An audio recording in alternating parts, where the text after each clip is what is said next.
ในช่วงฤดูร้อนการขายน้ำมะพร้าวถือว่าเป็นธุรกิจที่โดดเด่นและขายดีเป็นพิเศษ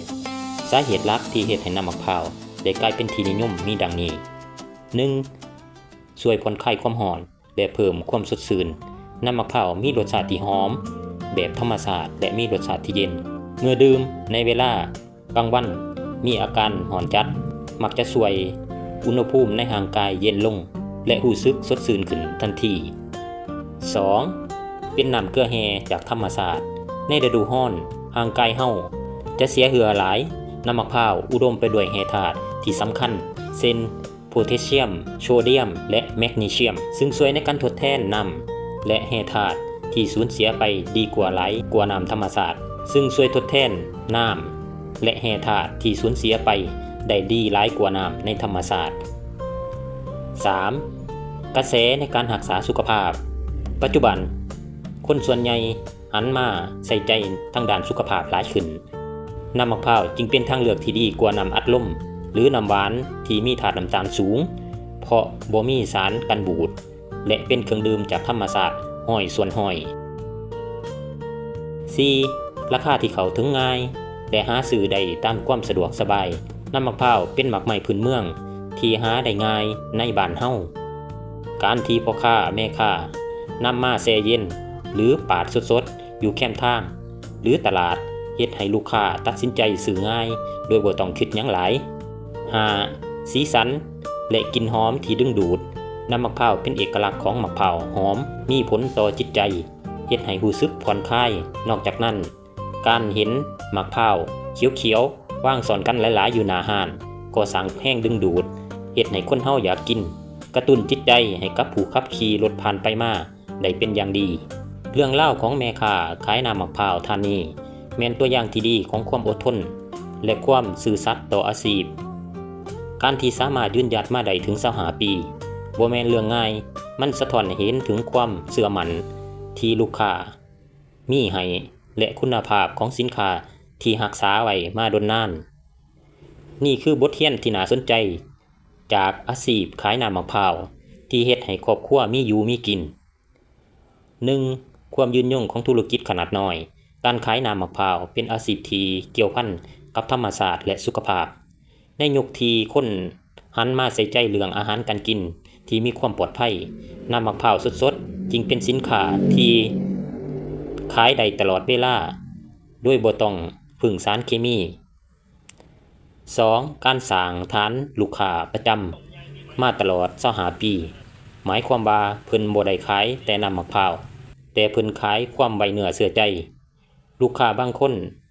อาจจะกินมาตั้งแต่สมัยเรียนจนถึงสมัยมีครอบครัวก็ยังมาอุดหนุน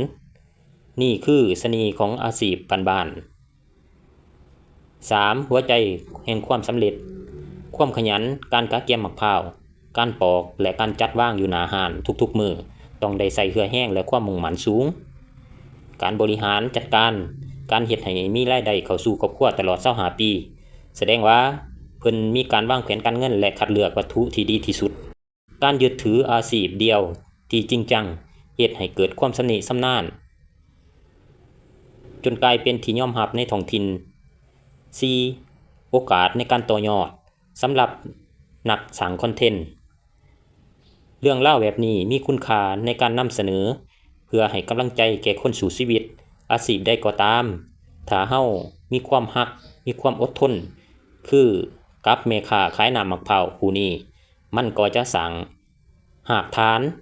ที่มั่นคงกับชีวิตได้อย่างแน่นอนถูกใจอย่าลืมกดไลค์กดแชร์กดติดตามบ่าวหน่อยแน่เด้อขอบใจหลายๆขายเบิร์ดบ่หรือเขาบ่มาส่ง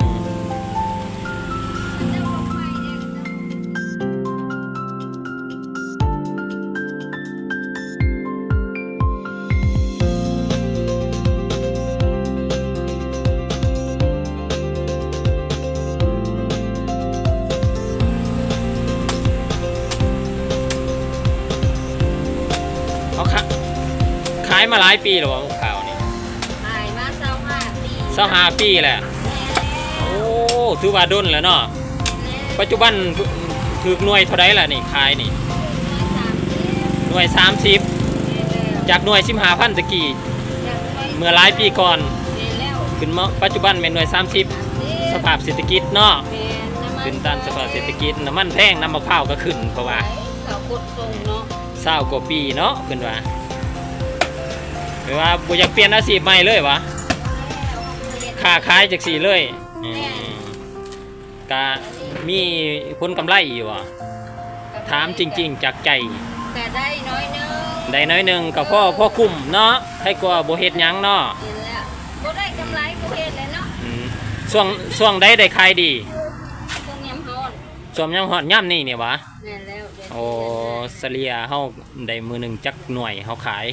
ได้อยู่มื้อ ตามความเป็นจริงในปัจจุบัน ละร้อยปลายบ่รู้ มือละ100ปลายตก3ล้านปลาย Oh my god. คือเฮาเด้ โอ้ฮักต้นทุนก็ประมาณ2ล้าน